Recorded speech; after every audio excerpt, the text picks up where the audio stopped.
Good morning दोस्तों। आइए बात करेंगे अगली क्लास के विषय में। साइंस में हम लोग पढ़ रहे थे अस्थि और उपास्थि, जिसमें हमने देखा था कंकाल तंत्र। क्या देखा था? कंकाल तंत्र। कंकाल तंत्र के विषय में बातें हो रही थी। अब उसी के आगे की बात की जाएगी। जरा हमने इसके पहले देख लिया था आंतरिक कंकाल और बाह्य कंकाल। चलिए इसको बात करने से पहले आप लोगों से कुछ बातें शेयर कर लीजिए। अगर जो लोग को हमारा ये सेशन पसंद आएगा तो उसे लाइक कर शेयर कर दीजिएगा, हो सकेगा तो बेल आइकन भी दबा लीजिएगा। आइए चलिए बात करते हैं आगे, ज़्यादा टाइम वेस्ट नहीं करते हैं।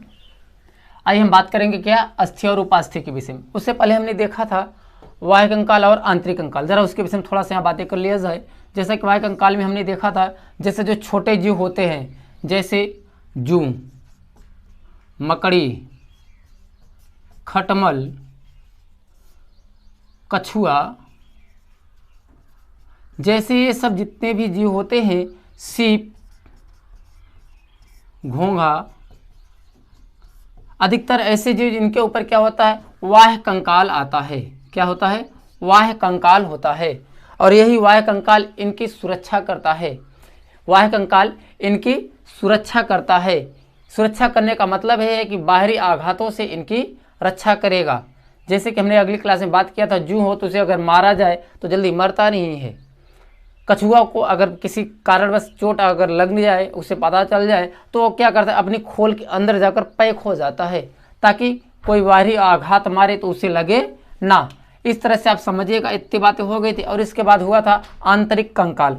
जैसा कि आप जानते हैं कि आंतरिक कंकाल में क्या है? बड़े जीव आते हैं, जैसे मानव आते हैं, जंतु आते हैं, गाय, भैंस, बकरी, बिल्ली, ये सब क्या है? आंतरिक कंकाल है। आंतरिक कंकाल क्या करता है?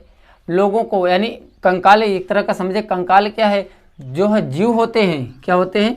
जीव होते हैं। उन्हें चलने फिरने टहलने में मदद करता है और उन्हें आंतरिक आघातों से भी रक्षा करता है। इतनी बातें हो चुकी थी। अब हम बात करेंगे किसकी? अस्थि और उपास्थि के विषय में। आइए देखते हैं अस्थि और उपास्थि। कंकाल तंत्र का हिस्सा ही है अस्थि और उपास्थि। अस्थि और उपास्थि होता क्या है जरा समझिएगा। हमने पहले हेडिंग डाला है उपास्थि। क्या है? उपास्थि। जरा समझिएगा, देखिएगा उपास्थि। ये उपास्थि होता क्या है? ये उपास्थि जो बड़ी बड़ी हड्डियां होती हैं, जैसे कि आपने देखा होगा, थोड़ा मिस्टेक हो गया बनाने में। ये जो बड़ी हड्डियां होती हैं इस तरह से होती हैं और उन्हीं के जो ऊपरी हिस्सा होता है, ये जो ऊपरी हिस्सा होता है यही उपास्थि यानी कार्टिलेज का बना होता है। यानी कार्टिलेज का बना होता है। यानी ये हड्डियों की जो ऊपरी हिस्से होती हैं ये कार्टिलेज की बनी होती हैं। ये थोड़ा मुलायम होती हैं। ये हड्डियों से क्या होती हैं? मुलायम होती हैं। रीजन क्या है? ये जो उपास्थि होती है यहाँ पर जो पाया जाता है, इसमें कैल्शियम फास्फेट पाया जाता है। यानी इसमें क्या होता है? कैल्शियम फास्फेट, ओनली केवल कैल्शियम फास्फेट होता है और यह मुलायम होता है। कुछ लोग जो गांव से बिलोंग करते होंगे, बाहर देखा होगा कुछ जानवर जो वैसे फेंक दिए जाते हैं, जो जानवर खाते हैं, तो आपने देखा होगा कुछ कुत्ते भी क्या करते हैं? इस कार्टिलेज को काट कर खा जाते हैं। लोगों ने कहा होगा कि कुत्ते क्या है? हड्डी भी खा जाते हैं। नहीं, हड्डी नहीं खाते, वो उस कार्टिलेज को खा लेते हैं।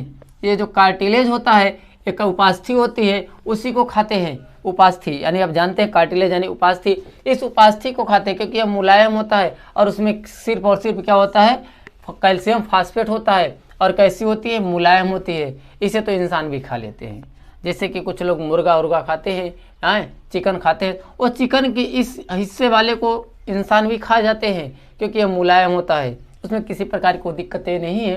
तो अब बात करते हैं। मैंने कहा कि जो बड़ी हड्डियां होती हैं उनके क्या है? ऊपरी यानी सिरे पर पाई जाएगी, या तो नीचे वाली सिर या तो ऊपर वाली सिर पर पाई जाएगी।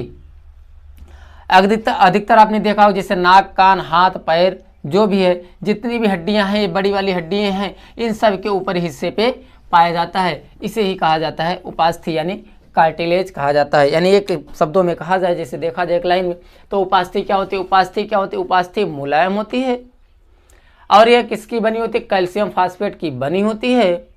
और यह क्या है? बड़ी हड्डियों के ऊपरी सिरे और निचली सिरे पर पाई जाती है। यानी जहाँ पर हड्डियाँ जुड़ती हैं वहीं पर पाया जाता है। इतनी बातें तो क्लियर हो गई होंगी। अब इसके बाद बात करेंगे क्या, अस्थि यानी हड्डी। क्या, हड्डी, जिसे कहा जाता है बोन। क्या कहा जाता है, बीओ यानी बोन, बोन, हड्डी यानी बोन। अब जानते हैं अगर उपास्थि मुलायम होगी तो बीच का हिस्सा क्या होगा, कठोर होगा। क्या होगा, उपास्थि कठोर होगी। और ये क्या है, जो बड़ी वाली हड्डी होती है उनके बीच वाले हिस्से होते हैं, जहाँ से उपास्थि खत्म होती है, और वहीं का उसके अंदर वाला हिस्सा क्या होता है, अस्थि होती है यानी हड्डी होती है। और इन हड्डियों में 50% जल और 50% कार्बनिक तत्व पाए जाते हैं। यानी मैंने लिखा भी है ऊपर, यानी क्या है, इन हड्डियों में 50% जल भरा होता है और 50% कार्बनिक तत्व होते हैं। तो आप समझ गए होंगे कि हड्डियों में और उपास्थि में अंतर क्या है। पहला क्या होता है कि अस्थियां कठोर होती हैं, उपास्थियां मुलायम होती हैं, इस तरह से समझिएगा। फिर इसके बाद कहता है कि अगर ये जो हड्डी है कठोर क्यों हो जाती है, यानी ठोस क्यों हो जाती है, मजबूत क्यों हो जाती है, उपास्थि की तरह कमज़ोर नहीं होती, इसका रीज़न भी होगा ना।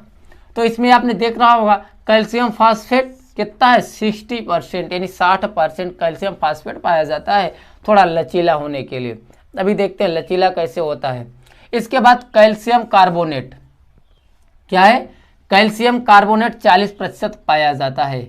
अब अगर कैल्शियम कार्बोनेट 40% पाया जाएगा और 60% फास्फेट पाया जाएगा, परंतु उपास्थि में क्या था, कैल्शियम फास्फेट ओनली पाया जाता था लगभग 100%।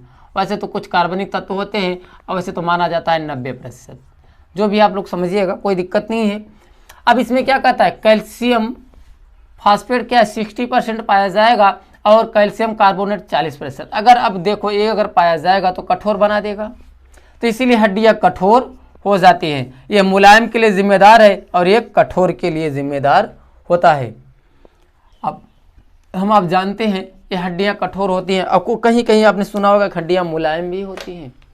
जैसे सर्कस दिखाने वाले जो लोग होते हैं, चाहे लड़की हो चाहे लड़का, वो उनकी हड्डियों में बड़ी लूजशीलता होती है, यानी मुलायम होती हैं। क्या होती हैं, मुड़ जाती हैं। रीज़न है कि जितने ही वो कसरत करते हैं, सर्कस दिखाते हैं, जितनी हड्डियों को कार्य दिया जाता है उतनी वो मुलायम हो जाती हैं। मुलायम होने का कारण क्या है, हड्डियों में यानी अस्थियों में क्या पाया जाता है, ओसीन प्रोटीन पाया जाता है। और यही ओसीन प्रोटीन क्या है, इन्हें लूजशीलता प्रदान करता है। क्या करता है, लूजशीलता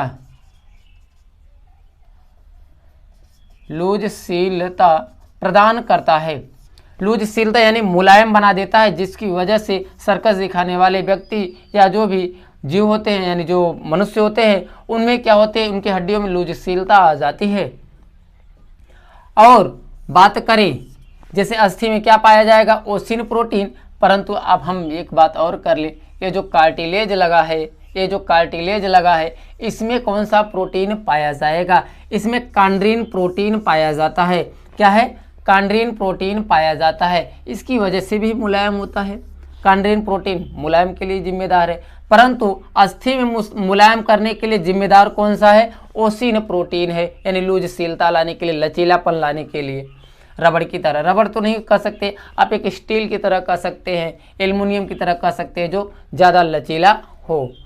तो क्या है, ओसिन प्रोटीन हड्डियों में और कांड्रीन प्रोटीन क्या है, उपास्थियों में लूजशीलता के लिए जिम्मेदार होता है। अब बात करते हैं जन्म के समय बच्चों में 300 लगभग हड्डी होती है। जब बच्चा जन्म लेता है तो 300 हड्डी को लेकर जन्म लेता है, और जैसे ही 12 वर्ष की अवस्था होती है, यानी बढ़ना वयस्क होने यानी बाल्यावस्था आने लगता है। बाल्यावस्था क्या है, जन्म से 12 वर्ष तक की अवस्था क्या है, बाल्यावस्था कहलाती है। क्या कहलाती है, बाल्यावस्था कहलाती है। और यही बाल्यावस्था में बच्चों की हड्डियां बढ़कर कितनी घटकर हो जाती है, 208। और जैसे ही 12 वर्ष से अधिक आयु होने लगती है तो उनमें हड्डियों की संख्या हो जाती है 206। इतना तो आप लोग समझ गए होंगे। यानी जन्म के समय बच्चा लगभग 300 से 310 आपको ये भी मिलता है किसी किसी किताब में। सही यही है कि लगभग क्या है, अगर इन दोनों के बीच के कंपैरिजन को किया जाए तो लगभग 300 ही आता है और 310 तक हो सकती है। और उसके बाद बाल्यावस्था आते आते 208 और वयस्क होते हो जाएगी 206, क्योंकि इन चीज़ों को आगे देखेंगे कहाँ पर कैसे कैसे कम होता है और कैसे नहीं होता है, इसके विषय में अगली क्लास में देखेंगे। अगर इतना आप लोगों को अच्छा लगा हो तो लाइक कर लीजिएगा। धन्यवाद।